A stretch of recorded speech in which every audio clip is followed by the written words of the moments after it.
Assalamualaikum warahmatullahi wabarakatuh. Halo anak-anak semua yang ada di rumah. Kita berjumpa kembali di stasiun televisi kesayangan masyarakat Kota Batu, Agropolitan Televisi. Dalam acara Ada Kelas di ATV. Persembahan dari Dinas Pendidikan Kota Batu didukung oleh Agropolitan Televisi.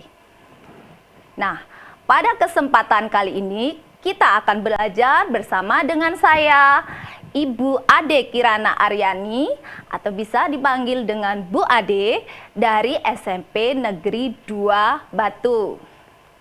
Sebelumnya, Bu Ade ingin menyapa anak-anak yang ada di rumah. Bagaimana kabar kalian hari ini? Ya, semoga semua sehat sih ya. Bu Ade berharap kalian tetap semangat dalam mengikuti kegiatan pembelajaran jarak jauh dalam acara kita, yaitu Ada Kelas di ATV. Nah, jangan lupa ya, download aplikasi Agropolitan Televisi di Play Store. Baiklah, anak-anak. Sebelumnya, Ibu tanya dulu. Ini kan kalian semua lagi menempuh ujian ya, penilaian akhir semester. Apakah sudah sarapan hari ini? Nah, semoga sudah sarapan semua ya. Karena apa? Sarapan itu adalah sumber energi. Nah, kita butuh energi untuk apa? Ya, untuk kuat menghadapi kenyataan termasuk ujian. Ya, oke. Nah, ngomong-ngomong tentang energi, ini yang akan kita bahas hari ini. Yaitu, kita lihat slide-nya. Nah, kita akan bahas energi dalam kehidupan. Untuk energi dalam sistem kehidupan, kita saksikan dulu video berikut ini. Sadarkah kita bahwa setiap aktivitas yang kita lakukan membutuhkan energi, mulai dari makan, memasak, mencuci pakaian, mengerjakan tugas, menonton TV, pergi berlibur, bahkan update status juga membutuhkan energi loh.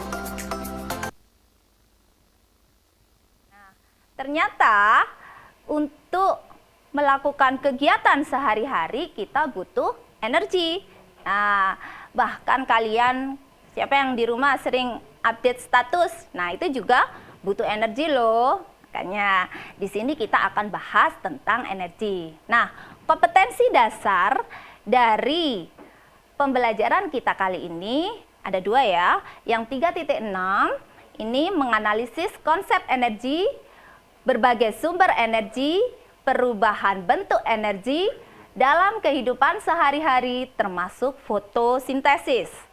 4.6 menyajikan hasil penyelidikan tentang perubahan bentuk energi atau pemanfaatan sumber energi dalam kehidupan sehari-hari.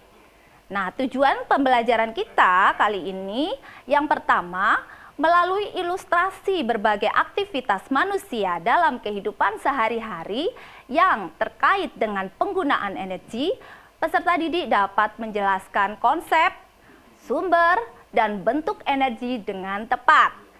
Yang kedua, melalui video praktikum yang nanti akan Ibu sampaikan di akhir tayangan, nanti peserta didik diharapkan dapat menganalisis proses transformasi energi yang terjadi dalam proses fotosintesis dengan tepat. Nah, halo sahabat cerdas, apa yang akan kita bahas hari ini? Yang pertama tentang energi, yang kedua tentang sumber energi, dan yang ketiga tentang bentuk energi. Kita lihat yang pertama, yaitu energi. Apa itu energi? Energi itu merupakan kemampuan untuk melakukan usaha, kerja, atau melakukan suatu perubahan. Nah, misalnya kemampuan untuk melakukan kegiatan berlari, kemudian main musik, kemudian olahraga, Bahkan baca buku juga membutuhkan energi. Kita lihat sumber energi adalah sesuatu yang menghasilkan energi. Ada sumber energi yang terbarukan dan sumber energi tak terbarukan. Apa sumber energi terbarukan? Nah, sumber energi terbarukan itu saat ini mulai dikembangkan dalam bentuk biogas, kotoran ternak, air, kemudian angin dan panas matahari. Salah satu sumber energi terbarukan yang saat ini mulai dipelajari agar dapat dikembangkan di Indonesia adalah biogas yang berasal dari sampah biologis. Ada angin, sumber energi terbarukan, ada biogas, dan ada sinar matahari. Kita lihat sumber energi yang tak terbarukan. Energi tak terbarukan itu paling banyak dimanfaatkan adalah minyak bumi, batu bara, dan gas alam. Ketiganya digunakan dalam kehidupan sehari-hari, yaitu pada industri, untuk pembangkit listrik, maupun transportasi. Berdasarkan hasil perhitungan, minyak bumi akan habis 30 tahun lagi, sedangkan gas alam 47 tahun lagi. Dan batu bara akan habis 193 tahun lagi. Nah, makanya kenapa minyak bumi, batu bara, dan gas alam termasuk dalam sumber energi yang tak terbarukan karena bisa habis. Kita lihat bentuk-bentuk energi. Ada banyak anak-anak untuk bentuk energi. Ada energi potensial, ada energi kinetik, ada energi kimia, ada energi listrik, ada energi kalor, ada energi cahaya, ada energi nuklir, energi biogas, energi angin, dan energi air. Nah, kita sudah belajar tentang konsep energi, kemudian yang kedua tadi sumber energi, dan yang ketiga bentuk energi. Nanti kita akan masuk ke latihan soal pada energi potensial dan kinetik. Sebelum kita masuk ke latihan soal, kita akan lihat yang mau lewat berikut ini. Tetap di sini di Ada Kelas di ATV.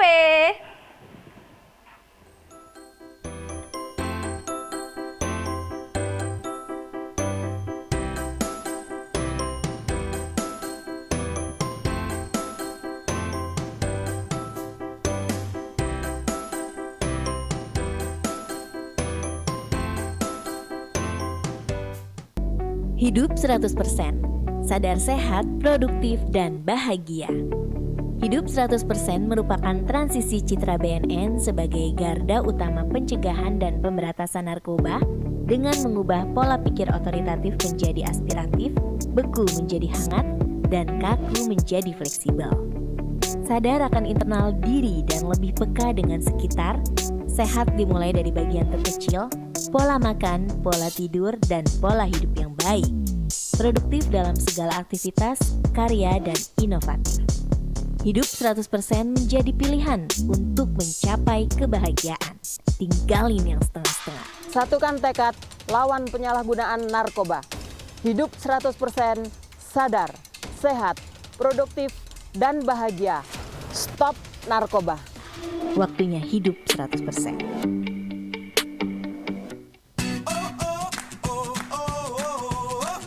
Hai Sobat Selai, tentunya saksikan Selai Show di Agropolitan TV setiap hari Selasa sampai hari Jumat jam 4 sampai jam 5 sore. Ada apa aja, Put? Karena ada infotainment, ada video-video lucu, Terus? dan juga ada bintang tamu yang pastinya. Jadi jangan lupa saksikan Selai Show hanya di ATV.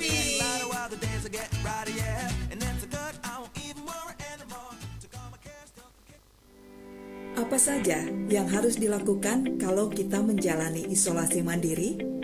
Tinggal di rumah, kecuali untuk mencari pertolongan medis. Gunakan kamar terpisah dan selalu jaga jarak dari anggota keluarga lain. Selalu memakai masker dan segera ganti apabila basah atau kotor. Rutin ukur suhu tubuh dan observasi gejala batuk atau kesulitan bernapas. Hindari berbagai peralatan makan dan perlengkapan mandi. Terapkan perilaku hidup sehat. Upayakan berjemur sinar matahari setiap pagi. Jaga kebersihan rumah dengan cairan disinfektan. Hubungi fasilitas kesehatan bila sakit memburuk. Disiplin lakukan isolasi mandiri. Yakinlah, kita bisa lawan corona. Dipersembahkan oleh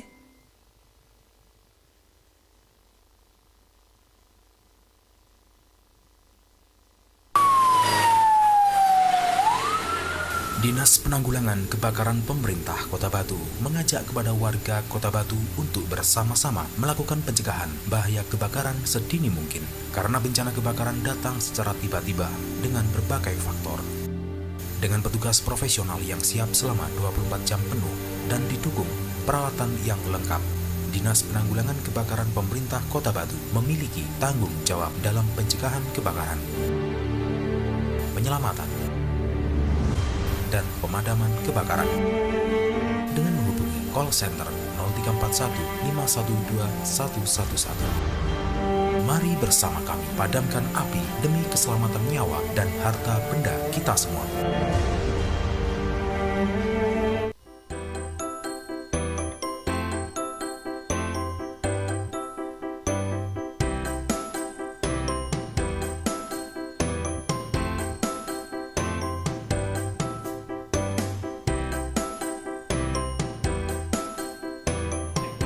Hai anak-anak, tetap bersama Bu Ade di sini dari SMP Negeri 2 Batu di Ada Kelas di ATV.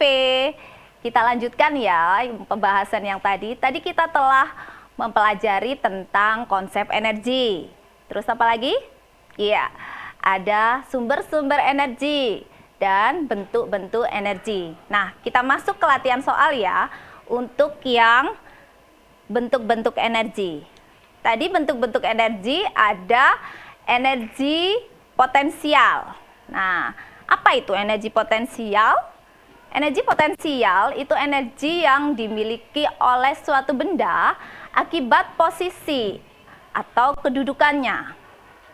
Nah, apakah yang mempengaruhi besarnya energi potensial? Nah, di sini ada M, G, dan H. Apa itu? Tentunya anak-anak tidak asing lagi ya. Kita sudah pernah bahas di pembelajaran sebelumnya. Apa itu M? M itu adalah massa dalam satuan kilogram.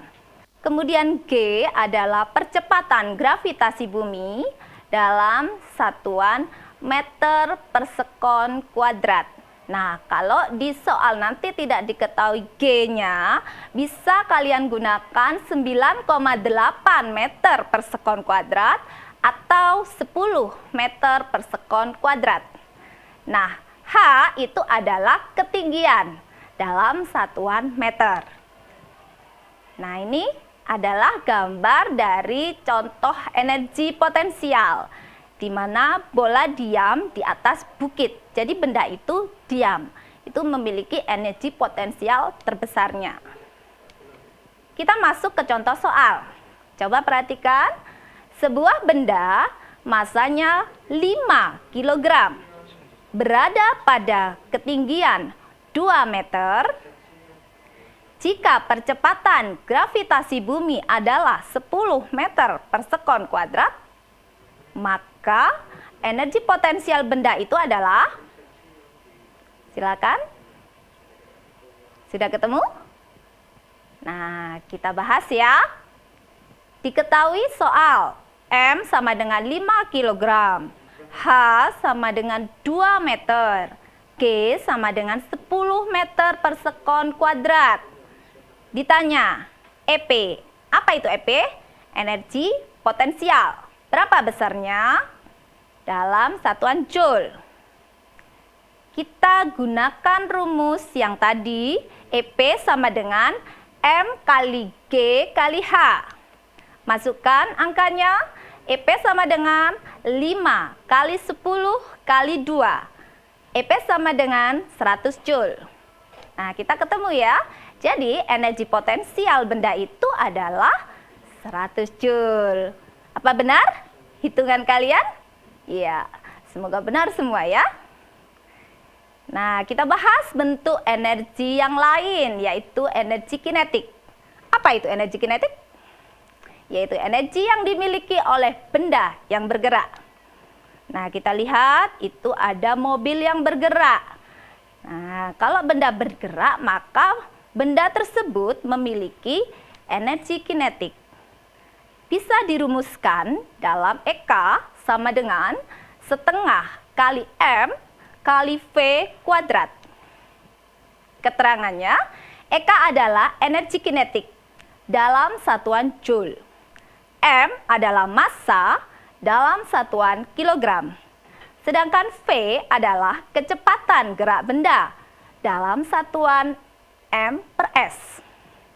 Kita lihat ada buah apel jatuh dari pohonnya.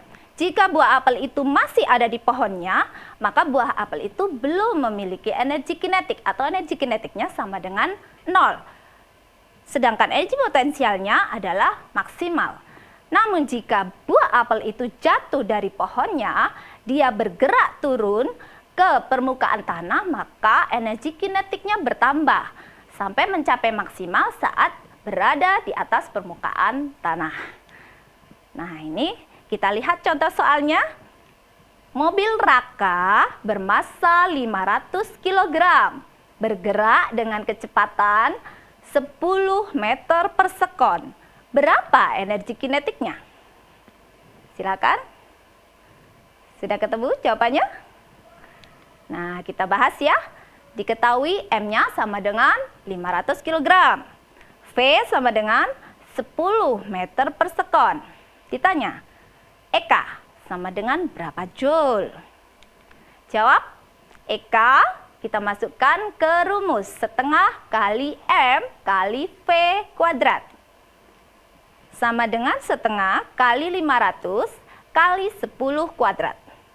EK sama dengan 25 Joule. Nah, ini ya. Sudah ketemu? Semoga benar semuanya ya. Kita lanjut ke energi kimia. Energi kimia adalah energi yang tersimpan dalam senyawa-senyawa kimia. Misalnya makanan memiliki energi kimia, sehingga orang yang makan akan memiliki energi untuk beraktivitas. Contohnya adalah bensin, baterai, makanan. Nah, ini ya contoh-contoh dari energi kimia. Nah, kita masuk ke transformasi energi. Ya. Apa itu transformasi energi? Nah, ada yang bisa? Iya, siapa yang sering lihat transformer? Nah, itu transformer itu kan dari robot berubah jadi mobil, mobil berubah jadi robot. Nah, maka transformasi energi adalah perubahan bentuk energi. Kenapa bisa berubah? Karena kita lihat dasarnya hukum kekekalan energi. Di hukum kekekalan energi, energi tidak dapat diciptakan maupun dimusnahkan. Namun energi dapat berubah dari satu bentuk energi ke bentuk energi yang lain. Kita lihat yang pertama contohnya adalah energi listrik menjadi energi gerak. Contohnya kiper dan lain-lain ya. Kemudian yang kedua, energi listrik jadi energi cahaya. Contohnya lampu yang bersumber dari energi listrik. Yang ketiga, energi kimia jadi energi cahaya. Contohnya baterai untuk menyalakan lampu. Nah, kita lihat, saklar dinyalakan? Iya, nyala lampunya ya. Nah, selanjutnya kita akan bahas tentang beberapa pembangkit listrik ya. Tadi ada tenaga yang sumbernya dari air. Nah, contohnya seperti ini gambarnya. Nah, kita lihat cara kerjanya. Air itu dialirkan melalui pintu air, kemudian melewati pipa pesat sehingga tekanannya meningkat, kemudian jatuh pada baling-baling turbin, kemudian turbinnya bisa berputar, mengubah energi kinetik dari air menjadi energi mekanik. Nah, disinilah ketika turbin berputar, maka generator itu menyebabkan terjadinya medan magnet antara aliran elektron tersebut, sehingga listrik yang dihasilkan generator akan dialirkan ke transformator. Nah, transformator ini akan mengalirkan tenaga listriknya ke gardu induk dan dialirkan ke rumah penduduk. Kemudian ada sumber energi yang kedua, ada dari matahari. Ini bisa juga menjadi pembangkit tenaga listrik. Karena apa? Matahari itu adalah sumber energi terbesar dalam kehidupan. Dan sampai kapanpun ia selalu terbarukan atau tidak pernah habis. Sinar matahari ini memiliki energi yang dapat menyebabkan elektron bergerak bebas. Dalam material tertentu menghasilkan arus listrik. Peristiwa ini disebut efek fotovoltaik. Yang ketiga kita lihat, nah ini yang tadi ya, yang hasil dari pembangkit listrik tenaga surya, yaitu panel surya, lampu penerangan jalan dengan panel surya, PLTS ya menyebutnya. Nah, yang ketiga ini adalah energi nuklir sebagai pembangkit listrik. Ini contoh gambarnya untuk pembangkit listrik tenaga nuklir. Nah, bisa kalian lihat. Ini cara kerjanya ya. Kemudian yang selanjutnya adalah pembangkit listrik tenaga uap. Tenaga uap di sini kalian kalau biasanya ada yang pernah ke Bali, perjalanan ke Bali itu kalau lewat Pantura itu kalian lewat daerah namanya Paiton. Di situ ada yang namanya PLTU. Nah, itu adalah contoh pembangkit listrik tenaga uap. Nah, cara kerjanya seperti ini. Nah, ini bisa kalian lihat alat-alatnya. Nih ya. Kemudian yang selanjutnya adalah pembangkit listrik tenaga angin. Ini juga terbarukan. Karena angin itu berasal dari udara. Udara itu selalu ada dan tidak pernah habis. Nah, ini angin juga bisa membangkitkan tenaga listrik. Tegangan dan arus listrik yang dihasilkan oleh tenaga angin itu disalurkan melalui kabel jaringan listrik untuk digunakan oleh masyarakat. Yang terakhir adalah pembangkit listrik energi panas bumi. Ini juga terbarukan karena memanfaatkan sumber panas bumi di pegunungan. Nah, ini selalu ada. Ini cara kerjanya bisa kalian lihat. Nah, ini juga ramah lingkungan. Jadi bisa dimanfaatkan sebagai pembangkit listrik yang ramah lingkungan. Oke? Itu yang sudah kita bahas. Nanti akan kita lanjutkan setelah yang akan lewat satu ini. Tetap di sini di Ada Kelas di ATV.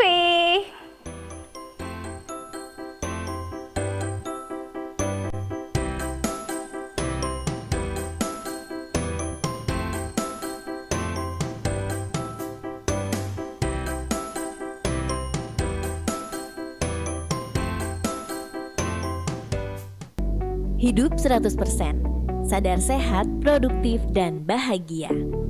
Hidup 100% merupakan transisi citra BNN sebagai garda utama pencegahan dan pemberantasan narkoba dengan mengubah pola pikir otoritatif menjadi aspiratif, beku menjadi hangat, dan kaku menjadi fleksibel.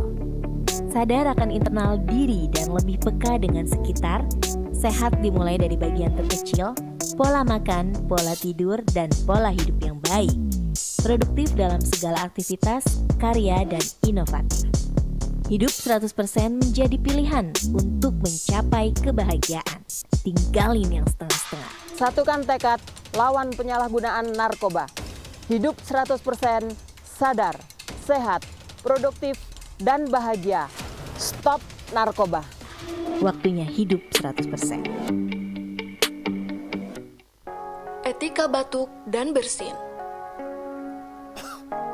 Virus corona menyebar melalui droplets atau percikan saat bersin atau batuk. Agar droplets atau percikan tidak menyebar, pakailah masker saat Anda sering batuk atau bersin. Bisa juga gunakan tisu atau sapu tangan. Bila tidak ada, gunakan lengan bagian dalam, bukan telapak tangan. Buanglah tisu yang sudah digunakan ke dalam tempat sampah dan langsung tutup kembali. Segera cuci tangan dengan sabun di air mengalir. Jangan membuang dahak atau ludah di sembarang tempat. Tetap jaga kebersihan dimanapun kita berada. Mari bersama lawan virus corona. Dipersembahkan oleh Mau aman, pakai masker yang benar. Memakai masker saat beraktivitas kini telah menjadi kewajiban. Tapi banyak loh yang memakai masker asal-asalan. Hanya menutupi dagu. Hanya menutupi mulut. Menutupi mulut dan hidung namun tidak diikat dengan benar. Jangan ditiru ya, tapi ikuti cara yang benar seperti ini. Menutupi mulut dan hidung. Ayo pakai masker dengan benar, agar kita benar-benar terlindungi. Dipersembahkan oleh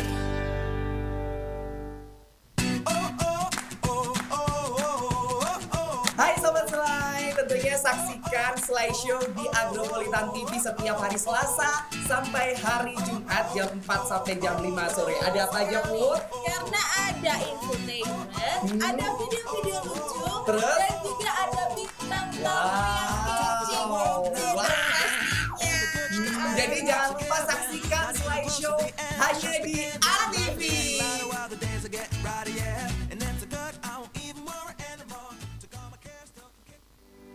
Apa saja yang harus dilakukan kalau kita menjalani isolasi mandiri? Tinggal di rumah, kecuali untuk mencari pertolongan medis. Gunakan kamar terpisah dan selalu jaga jarak dari anggota keluarga lain. Selalu memakai masker dan segera ganti apabila basah atau kotor. Rutin ukur suhu tubuh dan observasi gejala batuk atau kesulitan bernapas. Hindari berbagi peralatan makan dan perlengkapan mandi. Terapkan perilaku hidup sehat. Upayakan berjemur sinar matahari setiap pagi. Jaga kebersihan rumah dengan cairan disinfektan. Hubungi fasilitas kesehatan bila sakit memburuk. Disiplin lakukan isolasi mandiri. Yakinlah, kita bisa lawan corona. Dipersembahkan oleh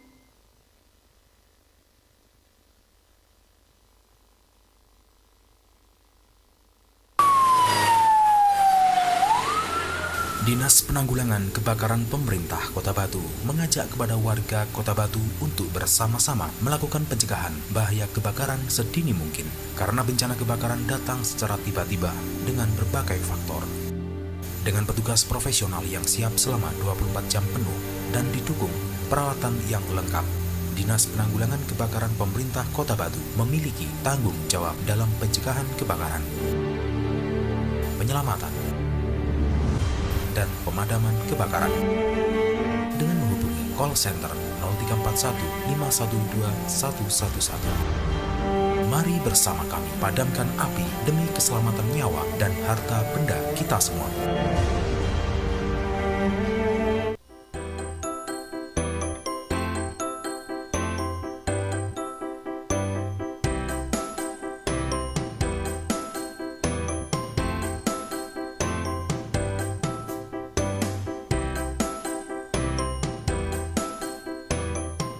Hai anak-anak, kita jumpa kembali dengan Bu Ade di sini dari SMP Negeri 2 Batu.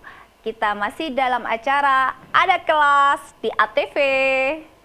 Nah, kita akan lanjutkan ya pembahasan kita tadi. Tadi kita sudah membahas tentang pembangkit listrik. Ada macam-macam, ada yang dari air, dari angin, Ada yang dari tenaga surya, ada tenaga nuklir, tenaga uap, dan tenaga panas bumi. Nah, selanjutnya kita akan memperdalam mengenai transformasi energi. Kita lihat yang transformasi energi di dalam sel. Transformasi energi di dalam sel ada anabolisme dan katabolisme. Untuk reaksi anabolisme itu reaksi pembentukan, yaitu pembentukan molekul sederhana menjadi molekul kompleks. Reaksi anabolisme ini merupakan reaksi sintesis karena adanya transformasi energi yang disimpan dalam bentuk ikatan kimia. Disebut reaksi endergonik atau membutuhkan energi. Contohnya adalah fotosintesis. Yang kedua, untuk transformasi energi di dalam sel. Nah, ini kita lanjutkan transformasi energi dalam proses fotosintesis ya. Kita lihat tayangan berikut.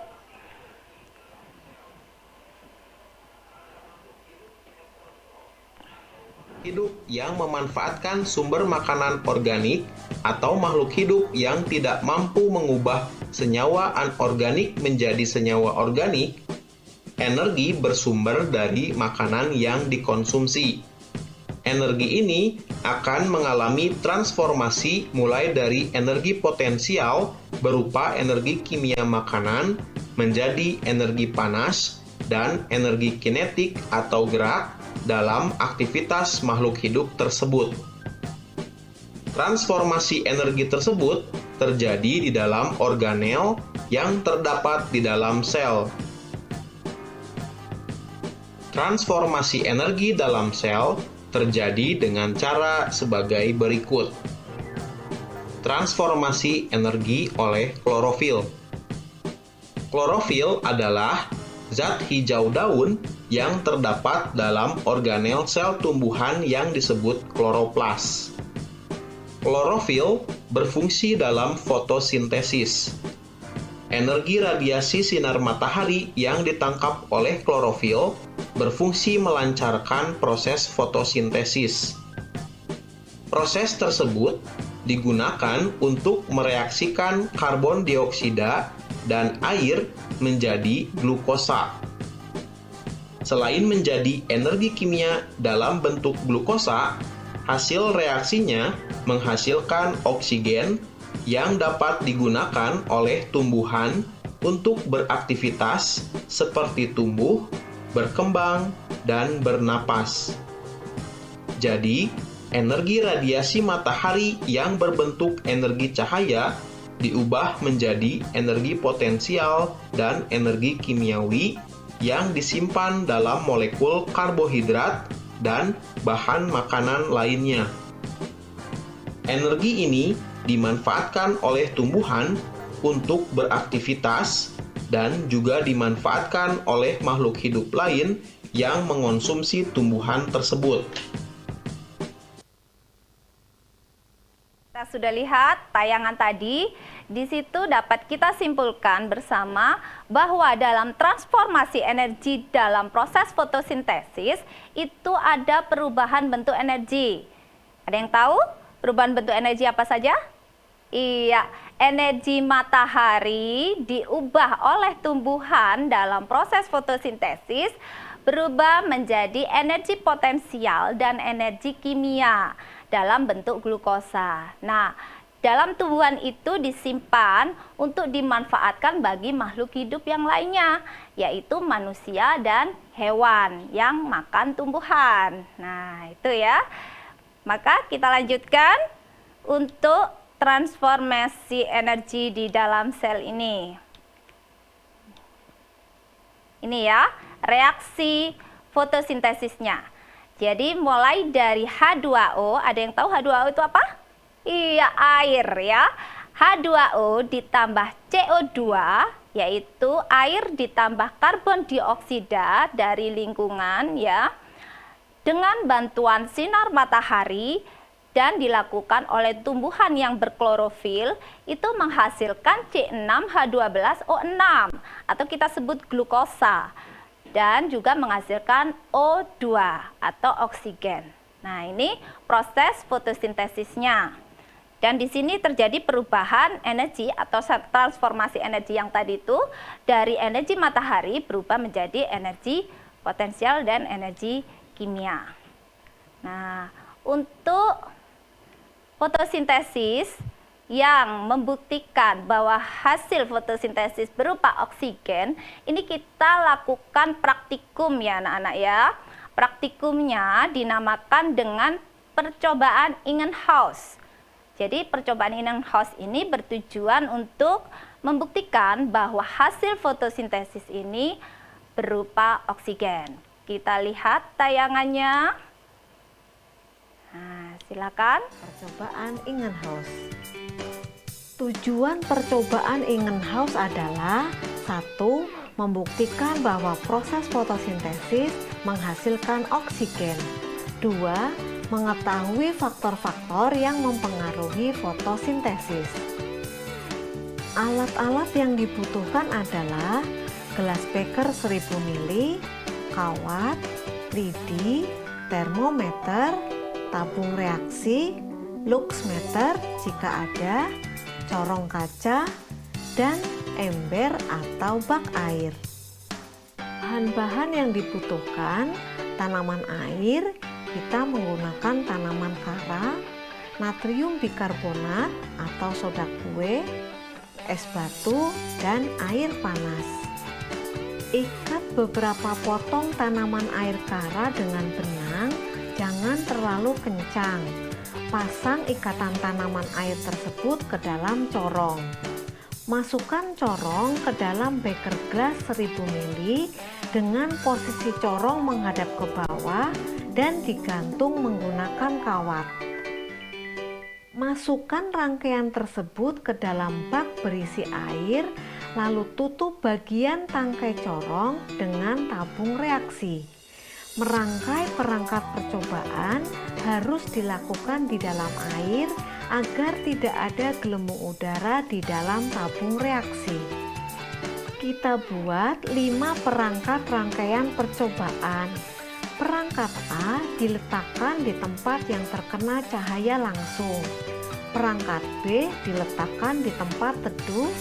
Perangkat C diberi air panas hingga suhu air mencapai 40 derajat Celcius dan diletakkan di tempat yang terkena cahaya langsung.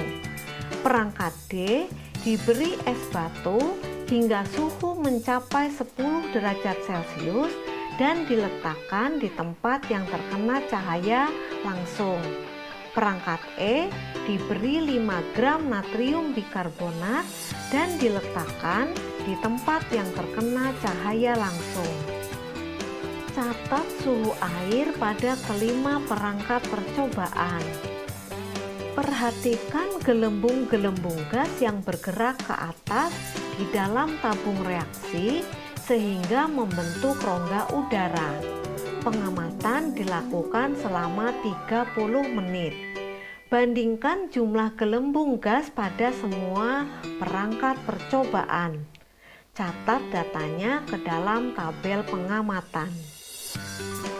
Hasil pengamatan gelembung pada kelima perangkat percobaan, yang paling banyak terbentuk gelembung adalah perangkat yang terpapar sinar matahari langsung dan ditambahkan natrium bikarbonat atau NaHCO3.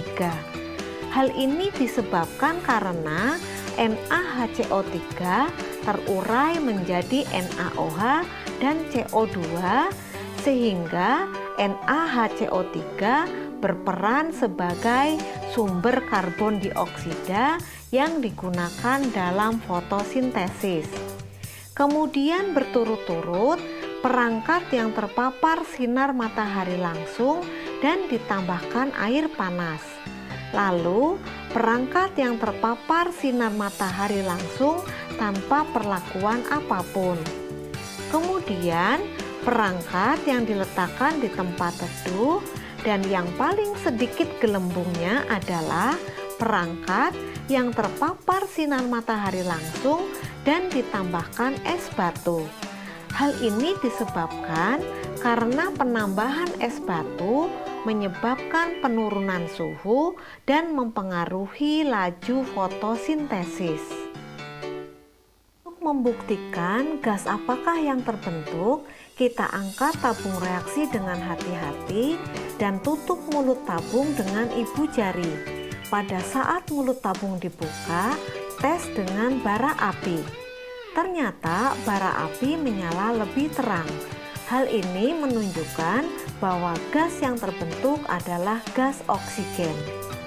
Dari kegiatan praktikum Ingenhousz ini, terlihat bahwa pada proses fotosintesis dihasilkan oksigen, dan proses fotosintesis dipengaruhi oleh cahaya, kadar karbon dioksida, dan suhu.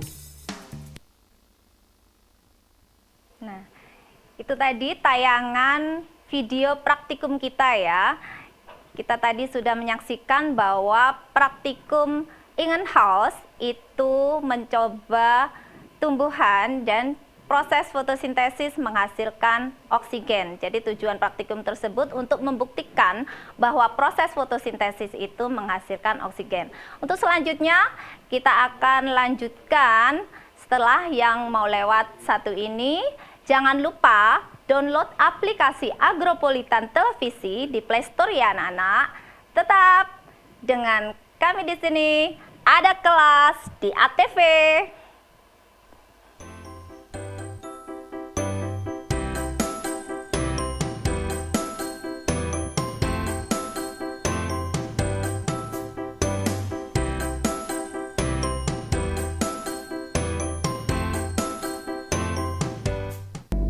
Hidup 100%, sadar sehat, produktif, dan bahagia.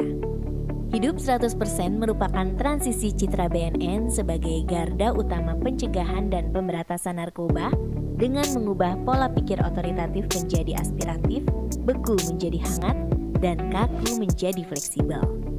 Sadar akan internal diri dan lebih peka dengan sekitar, sehat dimulai dari bagian terkecil, pola makan, pola tidur, dan pola hidup yang baik. Produktif dalam segala aktivitas, karya, dan inovatif. Hidup 100% menjadi pilihan untuk mencapai kebahagiaan. Tinggalin yang setengah-setengah. Satukan tekad, lawan penyalahgunaan narkoba. Hidup 100%, sadar, sehat, produktif, dan bahagia. Stop narkoba. Waktunya hidup 100%. COVID-19 membuat orang was-was karena belum ditemukan obatnya. Namun, faktanya banyak yang bisa disembuhkan. Apa ya kira-kira kuncinya hingga bisa sembuh? Hal pertama, tentu saja memiliki imun tubuh yang terus ditingkatkan selama perawatan. Konsumsi makanan bergizi dan multivitamin. Selanjutnya, disiplin diri. Artinya, patuh menjalani perawatan sesuai prosedur penanganan COVID-19. Berikutnya, tetap tenang alias jangan stres. Jalani perawatan dengan kegiatan yang membuat kita rileks karena stres bisa menurunkan imun tubuh. Dan tidak kalah pentingnya, isi masa perawatan dengan kegiatan yang menggembirakan hati. Terakhir, ikuti terapi pengobatan, konsumsi obat yang diharuskan. Nah, nggak rumit kan? Jadi yakinkan diri bahwa virus COVID-19 bisa kita lawan. Dipersembahkan oleh Etika batuk dan bersin. Virus corona menyebar melalui droplets atau percikan saat bersin atau batuk.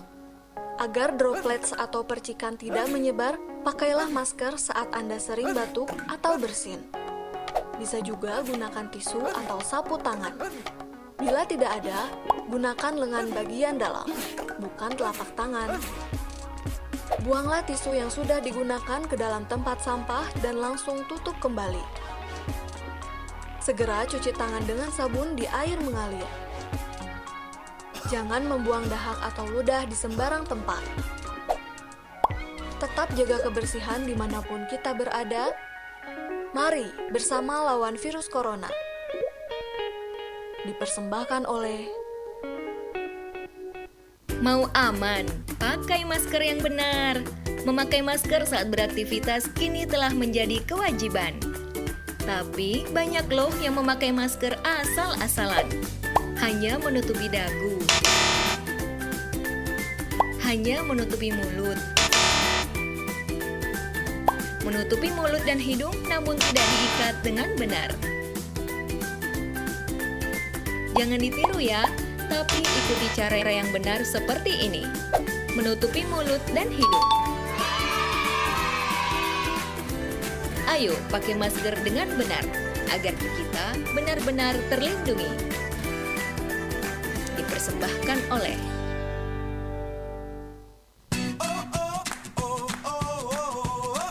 Hai Sobat Selai, tentunya saksikan Selai Show di Agropolitan TV setiap hari Selasa sampai hari Jumat jam 4 sampai jam 5 sore. Ada apa aja, Put? Karena ada infotainment, ada video-video lucu, Terus? dan juga ada bintang tamu yang pastinya. Jadi jangan lupa saksikan Selai Show hanya di ATV.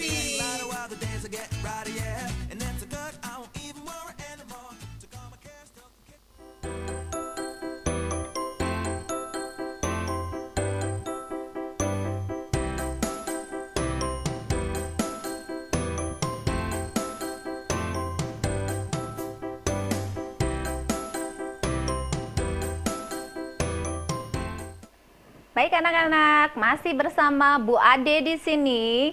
Kita akan lanjutkan tadi hasil dari video praktikum yang sudah kalian saksikan. Nah, ini ada beberapa pertanyaan diskusi. Nih ya. Tuliskan reaksi kimia proses fotosintesis. Kemudian yang kedua, jelaskan zat yang diperlukan pada proses fotosintesis, jelaskan zat yang dihasilkan pada proses fotosintesis, dan apa fungsi penambahan NaHCO3 pada percobaan ini. Nah, tadi kan kalian sudah lihat videonya. Nah, di situ reaksi kimianya bisa kalian saksikan 6H2O ditambah 6CO2 dengan bantuan cahaya matahari menghasilkan C6H12O6 ditambah 6O2. Sedangkan zat yang diperlukan adalah cahaya matahari, H2O, klorofil, dan CO2. Dan yang dihasilkan adalah O2 serta C6H12O6. Masih ingat fungsi penambahan NaHCO3 tadi? Untuk apa? Iya, untuk mempercepat proses fotosintesis. NaHCO3 itu kalau di rumah namanya soda kue, ya. Kemudian kita lihat yang reaksi katabolisme. Tadi kan yang fotosintesis itu reaksi anabolisme. Nah, sekarang kita lihat reaksi katabolisme ini sifatnya memecah ikatan kimia kompleks jadi ikatan kimia sederhana. Nah, di sini contohnya adalah respirasi. Ini ada sedikit video respirasi oleh serangga. Nah, serangga yang diambil adalah jangkrik atau Gryllus sp. Alat dan bahan yang perlu kita persiapkan adalah sebagai berikut.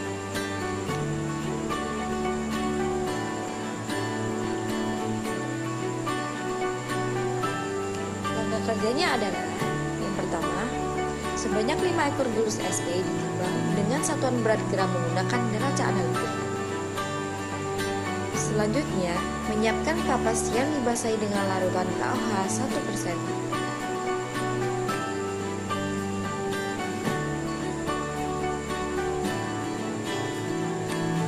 Kemudian, kapas tersebut dimasukkan ke dalam respirometer.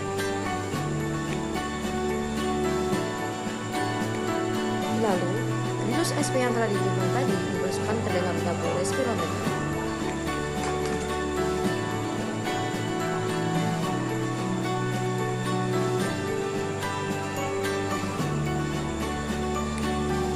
Sambungan antara tabung respirometer dan pipa skala dirapatkan menggunakan aluminium foil dan selotik.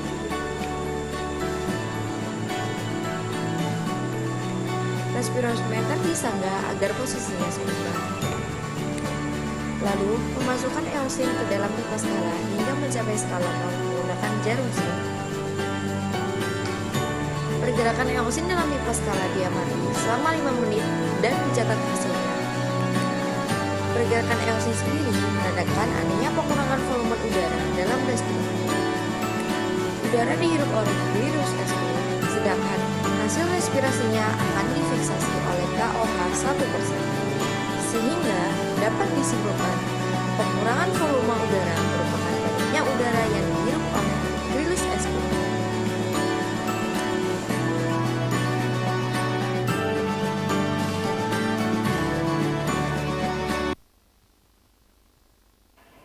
Nah, itu tadi ya video dari respirasi pada serangga jangkrik.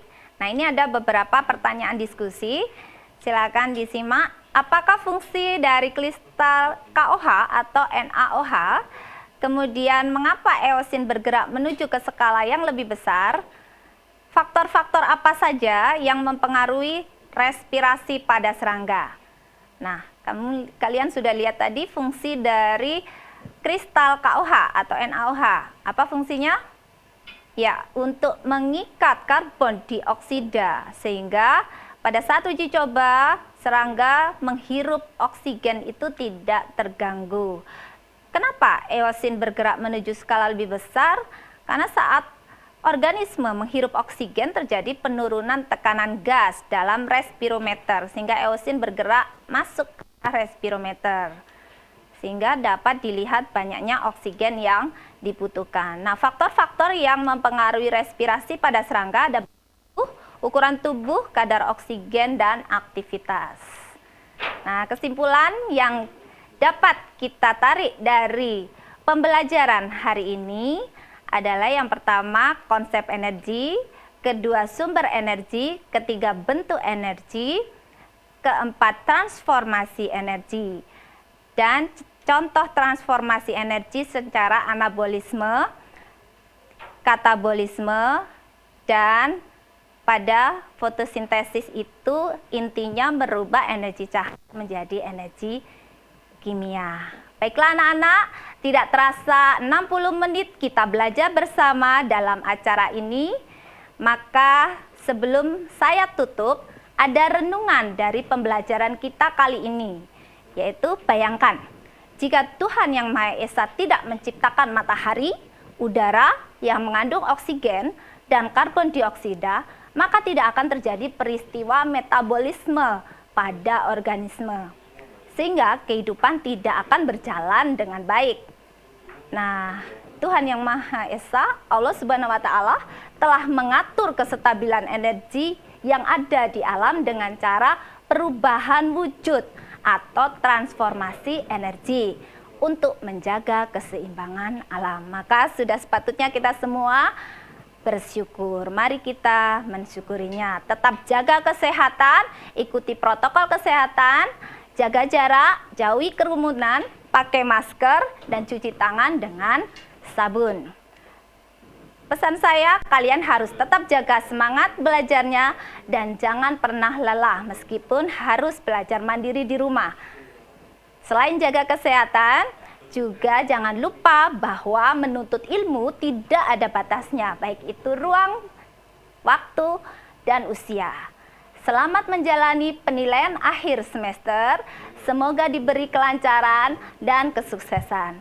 Sekian dari Bu Ade, terima kasih atas perhatiannya, mohon maaf atas segala kekurangan. Akhirul kata, wassalamualaikum warahmatullahi wabarakatuh. Tetap di channel kesayangan kita karena masih ada kelas di ATV.